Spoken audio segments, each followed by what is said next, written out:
안녕하세요.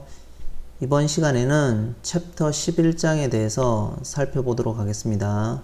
11장의 제목은 보시는 바와 같이 Parametric Equation and Polar Coordinate입니다.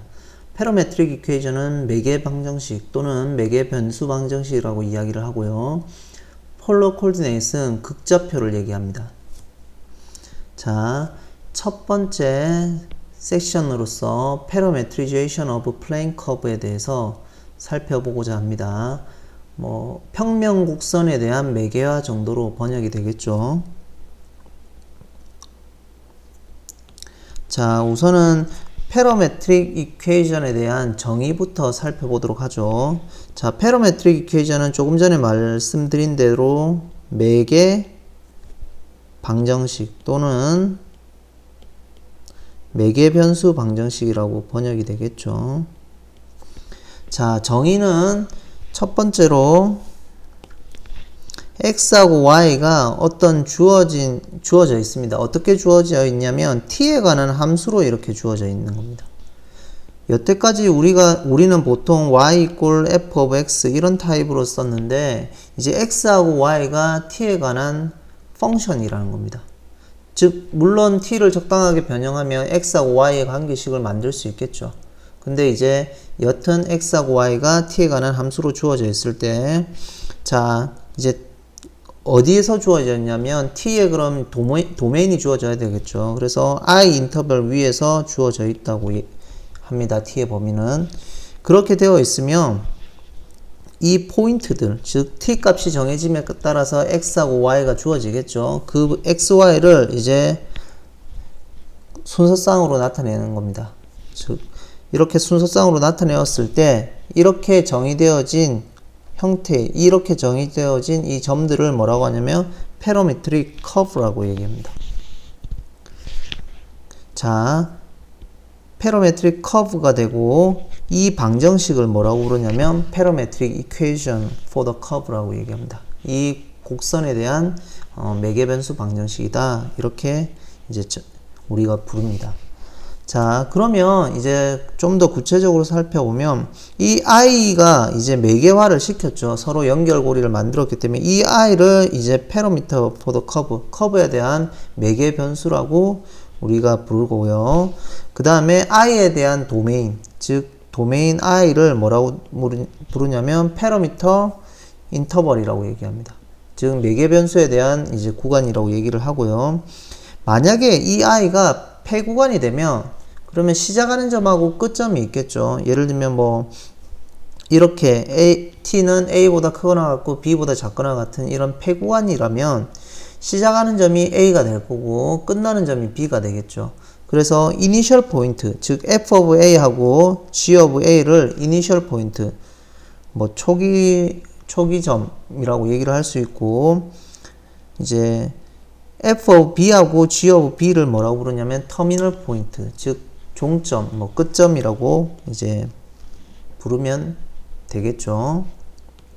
자, 이렇게 용어 정리가 될 거고요. 자, 그 다음에 이제 만약에 어떤 매개 변수 우리가 이제 굳이 얘기를 하면 패러메트릭 이퀘이션이 주어져 있다고 보죠. 그리고 그 인터벌도 그 패러미터에 대한 패러미터 인터벌도 주어져 있다고 보면 우리가 뭐라고 부르냐면 이 우리는 이제 커브를 매개화 시켰다고 이제 얘기를 합니다. 즉 어떤 패러미터 t를 가지고 어떤 주어진 t에 관한 어떤 주어진 인터벌에서 이제 x하고 y를 t에 관한 함수로 나타내어지기 때문에 이제 이 곡선을 매개화 시켰다고 얘기를 하고요. 만약에 이 매개 변수 방정식 패러메트릭 이퀘이션하고 이 인터벌을 이제 뭐라고 하냐면 이 곡선에 대한 매개화를 구성한다. 이렇게 이 곡선에 대한 매개화를 구성했다. 이렇게 이제 부를 수가 있습니다. 그러니까 어떤 곡선에 대한 패러메트리제이션이 되어 있다고 얘기를 하면 그 패러메트릭 이퀘이션이 있고 이제 그 패러미터 t에 관한 이제 인터벌이 같이 주어져 있는 상태를 이제 Parametrization of Curve라고 얘기를 하고 또는 이제 커브를 Parametrized 했다. 이렇게 이제 우리가 앞으로 이제 얘기를 할 겁니다. 그래서 궁극적으로는 매개화 패러메트리제이션이란 얘기는 우리가 여태까지는 y equal f of x 이런 형태로 썼는데 그것을 x하고 y를 t에 관한 함수로 이제 표현을 했다라고 이해를 하시면 되겠습니다. 간단히 하나 살펴보면 예를 들면 저희가 만약에 y equal x 제곱 이런 타입을 쓰겠죠. 자, 이런 타입은 이제 뭐 곡선을 그리면 이런 형태로 주어지겠죠. x y equal x 4제곱이 될 건데요. 자, 이런 경우도 만약 매개화를 시킨다고 하면 이제 x는 t라고 그냥 쓸 수 있을 거고요. 그 다음에 y는 어떻게 쓸 거냐면 t의 제곱이라고 쓰면 되겠죠. 그리고 t의 범위는 실수 전체라고 보면 될 겁니다. 물론 도메인이 제한되어 있으면 그 구간에 맞게끔 우리가 영역을 축소해 나가면 되겠죠. 맞춰 나가면 되겠죠. 이런 형태로 쓰면 이 자체가 이제 패러메트릭 이퀘이션이 있는 거고 t에 관한 패러미터 인터벌이 있는 거겠죠. 그래서 이 자체가 이제 이 y equal x 제곱 이 커브 이 곡선에 대한 이제 패러메트리제이션을 이제 구성하고 있다 이렇게 이해를 하시면 되겠습니다. 그리고 y equal x 제곱 이 커브를 이제 패러메트라이즈를 했다 이렇게 이제 우리가 요약할 수 있겠죠. 자, 대표적으로 이제 패러메트릭 이퀘이션이 많이 나오는 게 여러분들이 이제 예전에 배웠던 사이클로이드인데 이제 기본적으로 뭐 여기 설명이 되어 있겠지만 뭐 우선은 반지름이 이제 R이 되는 어떤 휠 이런 이제 둥근 원을 이제 horizontal straight line 직선에 이제 굴렸다는 얘기겠죠. 그때 굴렸을 때 이제 이 포인트 휠에 대한 이제 그 순간적으로 나타내는 그 포인트에 의해 이제 그려지는 추적되는 이 패스에 대해서 그 곡선에 대해서 이제 패러메트릭 이퀘이션을 찾아라라는 얘기겠죠. 그래서 그 자취 그 패스를 우리가 사이클로이드라고 이제 얘기를 합니다. 자, 뭐 궁극적으로 그 솔루션은 다음과 같이 이제 사이클로이드 이퀘이션이 그 패러메트릭 이퀘이션이 이 빨간색 형태로 주어지는데요. 뭐 이런 형태로 주어지는데 왜 이렇게 유도되어지는지 한번 살펴보죠. 자, 우선은 여기 뭐 써놨는데 지금 앞에서 보시면 x는 a의 t-sin t, y는 a의 1-cosine t겠죠. 그래서 여기 x는 a의 t-sin t, y는 a의 1-cosine t니까 이 부분이 어떻게 유도되는지 한번 살펴보면 우선은 초기에 원점을 시작으로 해서 원이 하나 이렇게 크게 그려져 있었던 거죠.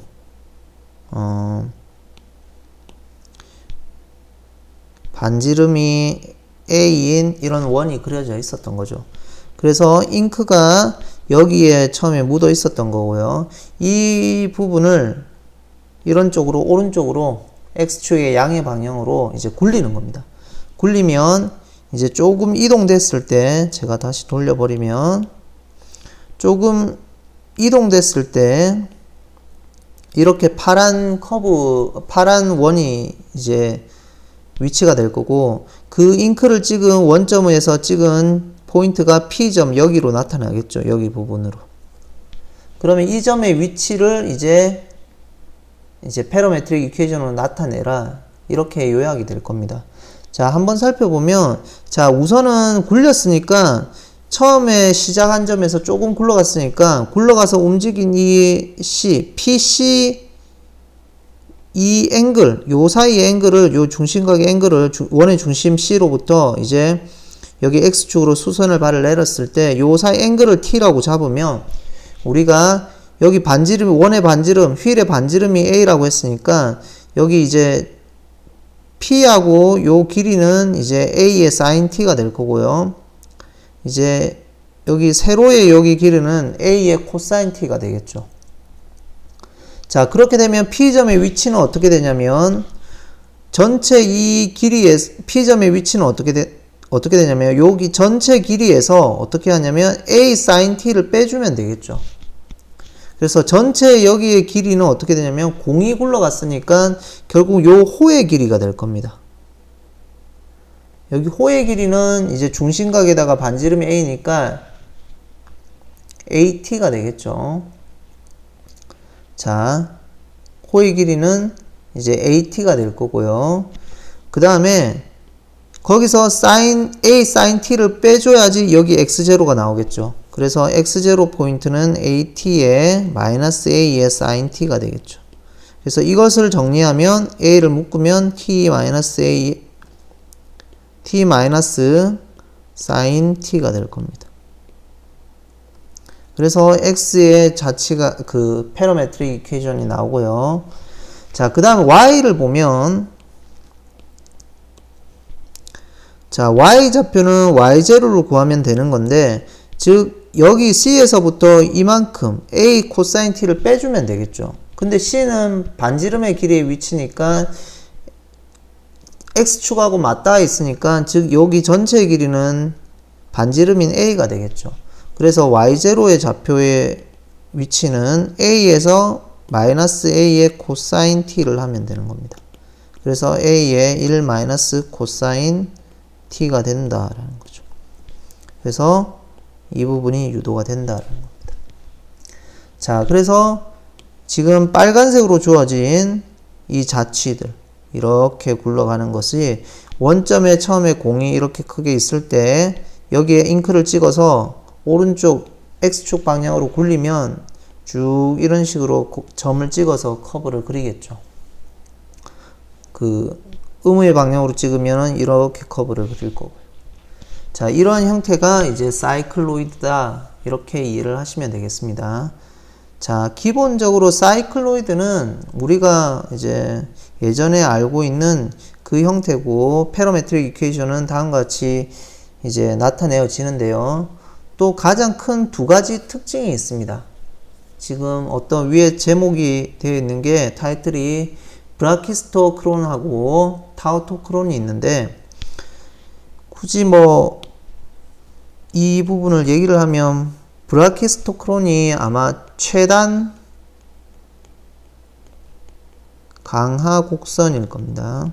곡선으로 번역이 되는 거고 타우토크론은 뭐 등시 곡선으로 정도 번역이 됩니다.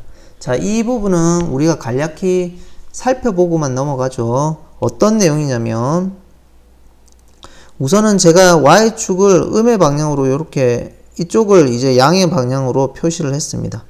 0보다 큰 방향으로 표시를 했고요. X축은 그대로 썼습니다. 자, 우선은 사이클로이드를 이제 그대로 유도하기 위해서 이제 Y축을 밑으로 가는 방향의 양으로 표시를 했는데요. 우선 원점하고 이 A라는 고정된 점이 두 점이 있습니다. 이 두 점이 있는데 이 두 점을 가지고 어떠냐면 이 두 점을 지나는 여러 가지 곡선이 있겠죠. 뭐 이런 곡선이 있을 수도 있고요. 이런 직선이 있을 수도 있고요. 뭐 다양한 형태가 있을 수 있습니다. 근데 있을 수 있는데 여기에 어떤 공이 있을 때 이렇게 굴립니다. 이 커브를 따라 이제 굴려 나가는 거죠. 이 굴려 나갔을 때 이까지 도달하는 시간이 있겠죠. 그 시간이 가장 빠르게 도달하는 이 경로가 뭐냐? 이런 게 이제 궁금했던 겁니다. 그래서 그 경로가 어떠냐? 그 경로를 찾아보니까 보통 뭐 다음과 같이 보면 이렇게 직선이 될 수도 있겠죠. 그러면 여기에 이제 공을 얹으면 쭉 내려가서 여기에 도달하는 시간이 있겠죠. 자, 그리고 또 다른 조금 전에 그랬듯이 이런 곡선이 되어서 여기 공을 주면 요렇게 떨어지는 속도가 될 수도 있었고요. 근데 가장 빠른 거는 이제 브라키스토크론이니까 조금 전에 말씀드린 대로 사이클로이드를 얘기를 했죠. 가장 빠르게 내려오는 경로가 사이클로이드 곡선이다 이 얘기인 겁니다. 이 두 점을 잇는 이 사이클로이드 곡선이 있어서 이 경로로 떨어져서 내려왔을 때가 가장 빠르다라고 이야기를 하고 있습니다. 자, 그 부분이 이제 최단 강화 곡선, 최단시간에 내려오는 곡선이다. 이렇게 이해를 하시면 되겠죠. 그 내용이 이제 브라키스토크론이라고 얘기를 하고요. 이제 등시 곡선이라고도 있는데, 사이클로이드는 우선 최단 강화 곡선이 이제 가장 빠르게 내려온 게 사이클로이드다. 이 얘기인 거고요. 타우토크론은 어떠냐면, 사이클로이드의 하나의 특징인데요. 예를 들면 여기에서 공이 시작을 할 수도 있고요. 원점에서 여기에서도 공이 시작할 수도 있고 여기에서 구슬이 시작을 할 수도 있고 any 포인트 여기 라인 어느 위치에 공을 동시에 시작을 하는 겁니다. 그래서 동시에 딱 놓으면 A까지 도달하는 시간이 전부 다 일치합니다. 그러니까 시작하는 점은 서로 다를지 몰라도 동시에 다 내려온다는 거죠. 그래서 궁극적으로 예를 들면 일정한 시간, 이까지 내려오는 시간이 동일하다는 얘기인 겁니다. 동일한 어느 위치에 있더라도, 즉 사이클로이드 라인의 어느 위치에 있더라도 공을 놓으면 동일한 시간에 A점에 도달한다는 겁니다. 그래서 동일한 시간에 도달한다고 해서 등시곡선이라고 얘기를 하는 겁니다. 타우토크론이라고 얘기를 하고요. 나중에 뒷부분에 다른 내용들을 배우다 보면 동일한 시간에 도달한다는 것은 우리가 이해를 할 수가 있고요. 또 뭐 좀 더 어드밴스드한 이제 수학을 배우면 이제 브라키스토크론, 즉 왜 최단 강화 곡선이 사이클로이드가 되어지는지도 우리가 유도를 할 수가 있습니다. 그러나 여기서는 이제 그 범위를 넘어서 좀 더 심화학습적으로 다루면 될 것 같고, 다음에 이제 궁금한 내용은 이제 브라키스토크론은 나중에 수학에 좀 더 이론을 들어가 보면 캘큘러스 오브 베리에이션의 이제 하나의 영역으로서 가장 그 대표적인 예제로서 최단 강화 곡선이 유도가 되는데요. 그 부분은 관심 있으시면 캘큘러스 베리에이션의 이런 이론들을 살펴봐서 이제 증명을 할 수가 있습니다. 오늘은 여기까지 하고 마치도록 하겠습니다.